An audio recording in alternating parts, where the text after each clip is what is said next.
بسم اللہ الرحمن الرحیم نحمدہ ونصلی علی رسولہ الکریم اما بعد عزیز طالبات السلام علیکم ورحمۃ اللہ وبرکاتہ۔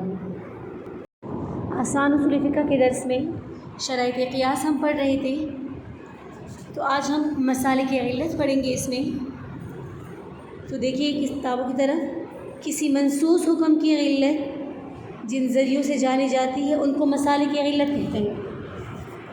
منصوص حکم یعنی جو حکم قرآن یا حدیث سے ثابت ہو، تو اس کی علت جو ہم جانیں گے، یہ جن ذریعوں سے پیش جانی جاتی ہے ان کو مسالک علت کہا جاتا ہے۔ تو مسالک مسلک کی جمع طریقوں کے کہتے ہیں۔ تو مسالک علت بنیادی طور پر 3 ہیں۔ نمبر 1 نص، نمبر 2 اجماع، نمبر 3 اجتہاد۔ تو نص سے علت کا حکم، نص میں کبھی صراحتاً حکم کی علت بتا دی جاتی ہے، جسے نبی علیہ السلام نے بلی کے جوتے کے متعلق فرمایا انہا لیست نجستاً، کہ وہ نجس نہیں ہے، فإنہا من الطوافین علیکم، بس بے شک وہ تم پر طواف کرتی رہتی ہے، چکر لگاتی رہتی ہے۔ یہاں بتا دیا گیا کہ اس حکم میں تخفیف کی علت طواف ہے۔ تخفیف یعنی جو حکم میں کمی کی گئی، حکم کو ہلکا کیا گیا، یعنی ان کو نجس نہیں کہا گیا بلی کو، تو اس کی علت کیا ہے آگے بیان ہو گئی، فإنہا من الطوافین، کہ وہ اس کی علت ہے طواف، یعنی وہ زیادہ تر وہ آتی جاتی رہتی ہے گھروں میں۔ اسی پر فقہا نے چوہے وغیرہ حشرات الارض کو بھی قیاس کیا ہے۔ السارق والسارقۃ فاقطعوا، تو دیکھیں اس آیت میں السارق والسارقۃ فاقطعوا ایدیہما، کہ چوری کرنے والا مرد اور چوری کرنے والی عورت، تو ان دونوں کے ہاتھوں کو کاٹ دیا جائے۔ تو اس میں گویا صراحت نہیں کہ سرقہ کی وجہ سے قطعیت کا حکم ہے، مگر سارق اور سارقہ پر قطعیت کا حکم لگا کر اس کی طرف واضح اشارہ کیا گیا ہے۔ دیکھیں یہاں پر صراحتاً ہی نہیں کہا کہ اگر کوئی چوری کر لے تو اس کے ہاتھوں کو کاٹا جائے گا، چوری کا ذکر نہیں ہے، لیکن سارق اور سارقہ اس پر حد لگائی گئی، کون سی؟ ہاتھ کاٹنا۔ تو معلوم ہی ہوا کہ اگر سارق ہو یا سارقہ، اور ظاہری بات ہے سارق ایسے مرد کو کہا جاتا ہے جو چوری کرے، سارق ایسی عورت جو چوری کرنے والی ہو، تو یہ لفظ بول کر ان پر قطعیت ان کے لیے ثابت کر دیا گیا کہ اگر کوئی چوری کر لے تو ان کے ہاتھوں کو کاٹا جائے گا۔ تو یہ نص میں صراحتاً حکم کی علت بیان کی گئی۔ اجماع سے علت کا حکم، تو اس بات پر اجماع ہے کہ مال پر ولایت حاصل ہونے کی علت نابالغی ہے۔ بالغ کے مال میں اس کا ولی بلا اجازت تصرف نہیں کر سکتا، یعنی مال پر ولایت جو حاصل ہوتی ہے، نابالغ کے مال پر ولایت، اس کی وجہ کیا ہے؟ اس کا نابالغ ہونا، کہ کوئی بچہ نابالغ ہو، اس کے مال پر ولایت حاصل ہوگی، اس کا ولی اس مال کی حفاظت کرے گا۔ تو یہاں اس ولایت حاصل ہونے کی علت، اس ولایت حاصل ہونے کی وجہ کیا ہے؟ نابالغی، اس کا نابالغ ہونا۔ لیکن بالغ کے مال میں اس کا ولی بغیر اس کی اجازت کے تصرف نہیں کر سکتا۔ اب اس پر نکاح کو قیاس کیا جائے گا کہ بالغ کا نکاح اس کی اجازت کے بغیر اس کا ولی نہیں کر سکتا، اور بالغ لڑکی پر ولایت نکاح باقی نہیں رہتی۔ سمجھ آ گئی کہ جس طرح مال میں اگر کوئی نابالغ ہو تو اس پر ولایت حاصل ہوگی، لیکن اگر کوئی بالغ ہو تو اس کے مال میں کوئی تصرف نہیں کر سکتا، اس کے مال میں کوئی چھیڑ چھاڑ نہیں کر سکتا، اپنی طرف سے اس میں کوئی تبدیلی نہیں کر سکتا، نہ کسی کو دے سکتا ہے۔ اس طرح پھر اس پر قیاس کیا جائے گا کس کو؟ نکاح کو، کہ بالغ کا نکاح اس کی اجازت کے بغیر ولی نہیں کر سکتا، اور بالغ لڑکی پر ولایت نکاح بھی باقی نہیں رہتی۔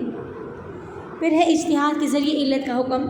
تو کبھی علت کی تعیین مجتہد اپنی رائے اور اجتہاد سے کرتا ہے، جیسے آپ نے سونا چاندی، جو گیہوں یعنی گندم، کھجور، نمک میں سود کو حرام کر دیا نبی اسلام نے، کہ سونے کے بدلے میں سونا، چاندی کے بدلے میں چاندی اگر ہو، جو کے بدلے میں جو، گیہوں کے بدلے میں گیہوں، کھجور کے بدلے میں کھجور، اور نمک کے بدلے میں نمک کو بیچنا اگر برابر سرابر تو ٹھیک، لیکن اگر اس میں زیادتی ہو ایک طرف سے تو یہ سود ہوگا، اور سود کو اس میں حرام قرار دیا۔ اس میں احناف نے اتحاد جنس یعنی جنس کا متحد ہونا اور اتحاد قدر کو علت قرار دیا۔ اتحاد قدر یعنی جو اندازہ ہوگا اس اندازے کا اتحاد، کہ اگر مثال کے طور پر سونا اگر 1 تولہ ہو تو اس کے عوض میں 1 تولہ سونا ہی دیا جائے گا۔ اگر 1 تولہ سونا ہو اس کے عوض میں 2 تولہ سونا دیا جائے تو یہ 2 تولہ سونا، یہ اس کے اوپر جو 1 تولہ سونا زیادہ ہوگا تو یہ سود میں۔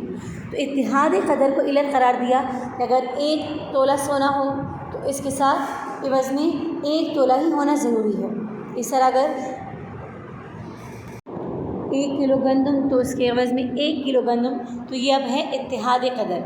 یہاں پر احناف نے جنس کا ایک ہونا اور قدر میں متحد ہونا اس کو علت قرار دیا۔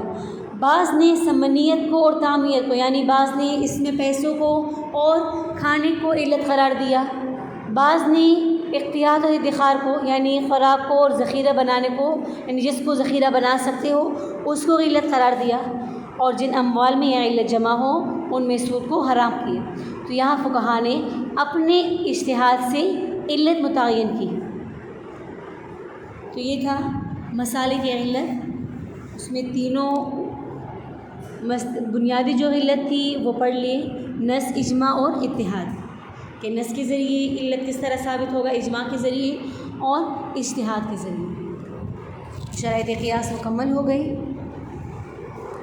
تمرین میں جتنے سوالات ہیں یہ سارے آپ لوگ یہاں سے نشانات لگا اچھی طرح سے یاد کر لیں۔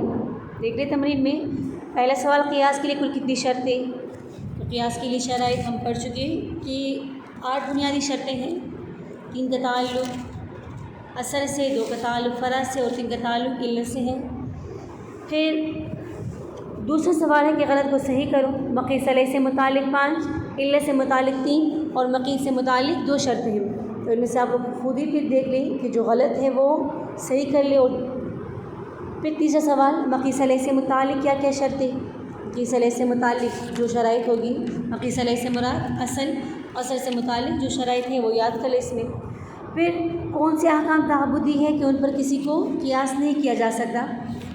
تو جواب اس کا یہ کہ جس مقیس علیہ کے حکم میں عقل اور رائے کا کوئی دخل نہ ہو تو اس پر کسی اور صورت کو قیاس کرنا صحیح نہیں، اور یہ اس سے احکام تعبدی کہتے ہیں۔ یا دوسرے الفاظ میں یہ بھی کہہ سکتے ہیں کہ جس مقیس علیہ کا حکم خلاف قیاس ہو تو وہ احکام تعبدی ہے۔ اگلا سوال، مقیس سے متعلق کیا شرط ہے؟ یہ بھی وہی یاد کر لیں اس میں جو شرائط ہے، یعنی فرع سے متعلق شرطیں۔ علت سے متعلق کیا کیا شرطیں ہیں مثالوں سے واضح کریں۔ علت سے متعلق 3 شرائط، تو اس میں مثالیں بھی موجود ہیں۔ پھر مسالے کی علت ان کو کہتے ہیں اور وہ کیا کیا ہیں؟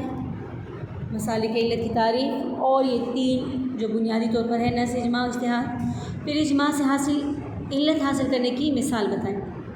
یہاں پر یہ مثال موجود ہے، مال پر ولایت حاصل ہونے کی مثال۔ تو یہ تھا آج کا سبق۔ امید ہے آپ لوگوں کو سبق کی سمجھ آ گئی ہوگی۔ جزاکم اللہ خیر لکم۔ السلام علیکم ورحمۃ اللہ وبرکاتہ۔